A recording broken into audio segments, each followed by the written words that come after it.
क्या आपने कभी किसी सवाल का जवाब मौन से दिया है?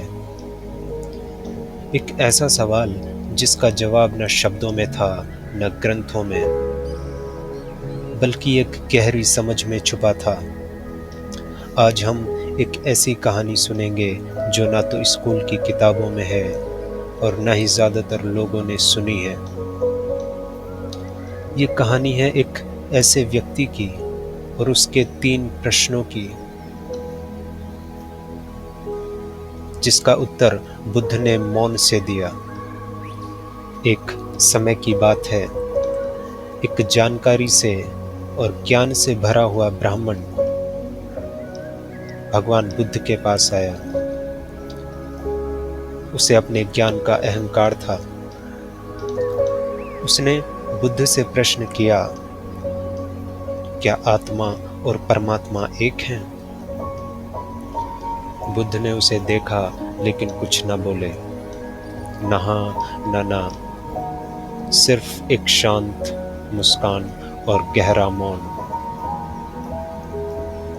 ब्राह्मण नाराज होकर चला गया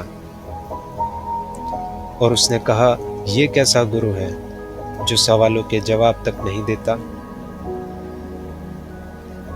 परंतु वह दूसरे दिन आया और इस बार उसने पूछा, मरने के बाद क्या होता है? आत्मा कहाँ जाती है? बुद्ध ने फिर देखा, मुस्कुराए लेकिन मौन रहे। ना तो उन्होंने स्वर्ग की बात की, ना ही नर्क की।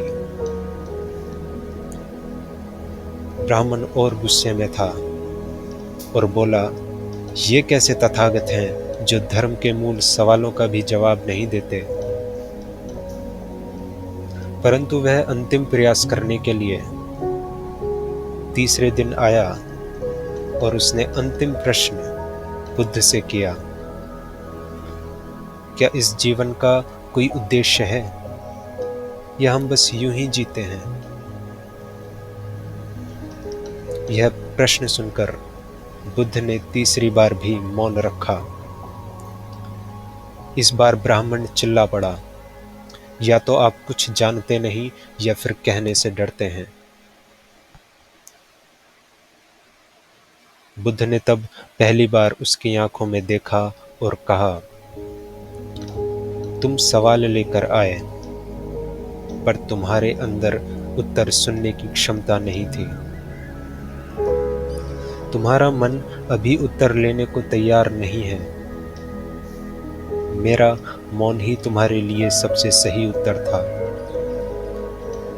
जब तुम मौन को समझ सकोगे, तभी तुम जीवन को समझ पाओगे। इस कहानी में बुद्ध हमें कुछ महत्वपूर्ण बातें सिखाते हैं, जैसे कि हर सवाल का उत्तर शब्दों में नहीं होता। मौन कभी कभी सबसे गहरा उत्तर होता है।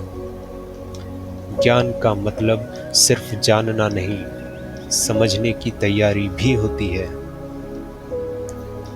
क्योंकि जब शिष्य तैयार होता है, तभी गुरु बोलता है।